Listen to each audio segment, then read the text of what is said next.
Let's talk about the architecture of your life.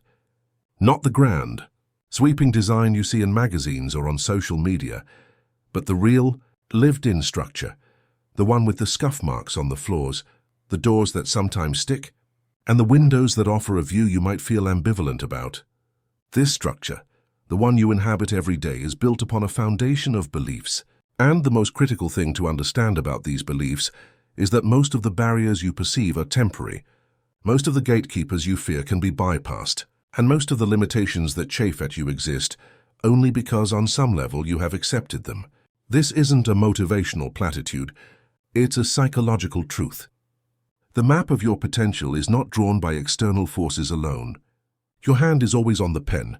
Consider first the barrier. It looms large in your mind, a monolithic wall of no.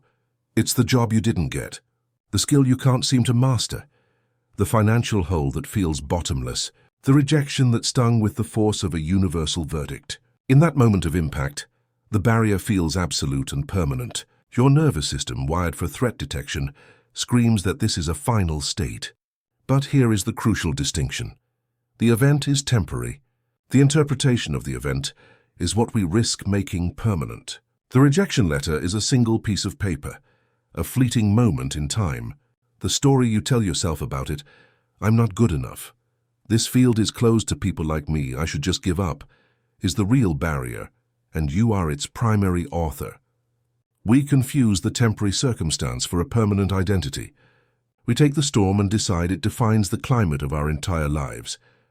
The psychological work is to learn to sit with the discomfort of the temporary setback without letting it cement into a lifelong limitation. It is to develop the cognitive flexibility to see the wall not as the end of the path, but as a feature of the current landscape, one that can be climbed, tunneled under, walked around, or even, with patience, will weather away on its own.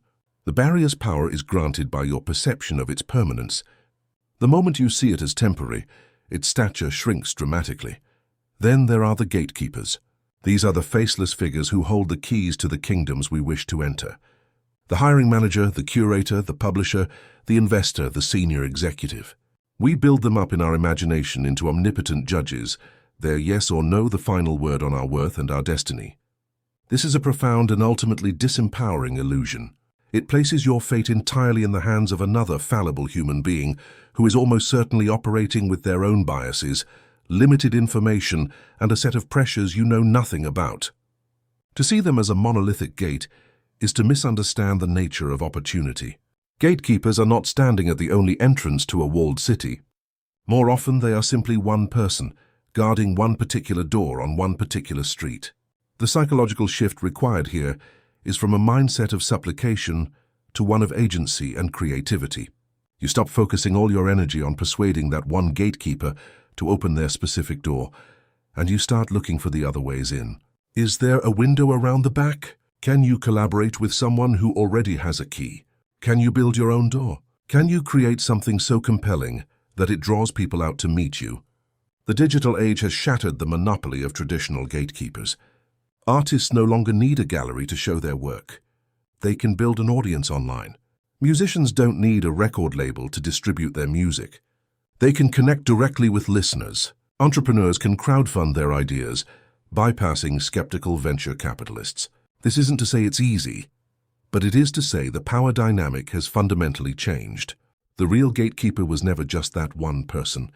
It was your belief that they were the only path forward. When you internalize that most gatekeepers can be bypassed, you stop waiting for permission. You stop crafting your life to fit someone else's criteria for admission. You begin to build your own institution, your own platform, your own path. This is the essence of psychological empowerment, reclaiming the authority to validate your own journey. Finally, and most profoundly, we arrive at the realm of limitations. This is the most intimate and personal of the three, for these are the walls we have, often unconsciously, helped to build ourselves. These are the stories we inherited in childhood. We're not a family of risk-takers.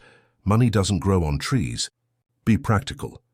These are the conclusions we drew from early failures. I'm just bad at math. I'm not a leader. I'm too shy to ever be successful in sales. These are the comfort zones we mistake for safe houses, little prisons of our own making, where the air is stale but predictable. The terrifying and liberating truth is that most of these limitations exist only because you have accepted them. They are not laws of physics. They are agreements you made with yourself, often under duress or with incomplete information. And you have the power to renegotiate or revoke those agreements at any time. This is where the work of a psychologist and a life coach converges. It involves deep, often uncomfortable introspection. You must become a detective of your own mind, questioning every "I can't" and "that's just the way I am." You must trace these beliefs back to their origin. Where did you first learn that you weren't creative? Who told you that your dreams were unrealistic? What single event convinced you that you weren't resilient? Uncovering the source robs the limitation of its false authority. You see it for what it is, a conclusion, not a commandment. Once you see it, you can challenge it. You can gather counter-evidence. You can deliberately take small, manageable actions that prove the limitation false. If you believe you're not a public speaker, you can start by speaking up in a small meeting. If you believe you're not an athlete, you can take a single walk around the block. Each small act is a crack in the wall of the old story. This process is not about positive thinking. It is not about merely chanting affirmations in the mirror while the underlying structure of doubt remains intact. It is about cognitive restructuring, the deliberate, methodical work of identifying distorted thought patterns and replacing them with more accurate and empowering ones. It is about building self-efficacy, the deeply held belief in your own capacity to handle what life throws at you. This belief isn't built through grand, sweeping victories alone.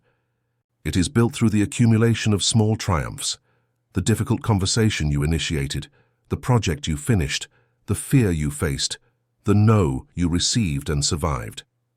With each small act of courage, you are sending a message to your deepest self. I am capable. I am resourceful. I can figure this out. The limitations that once felt like iron bars begin to feel more like curtains, and you realize you have the strength to push them aside. Integrating this threefold understanding of temporary barriers, bypassable gatekeepers, and self-constructed limitations creates a fundamental shift in your orientation to life. You stop seeing yourself as a pawn on a board, moved by external forces, and you start seeing yourself as the player. Challenges become problems to be solved, not verdicts to be endured. Setbacks become data points, not definitions. The world becomes less of a fortress to be besieged and more of a landscape to be explored and navigated. This does not mean life becomes easy. There will still be pain, loss, and genuine difficulties, but your relationship to those difficulties transforms. You no longer add a layer of helplessness and self-recrimination on top of the inherent challenge. You meet the problem as it is, not as your fears have magnified it to be. So, the work begins with a single quiet question, asked not with desperation but with curiosity. Is this barrier truly permanent, or does it just feel that way right now? Is this gatekeeper truly the only path, or am I just focused on the most obvious door? Is this limitation a law of my nature, or is it a story I have chosen to believe?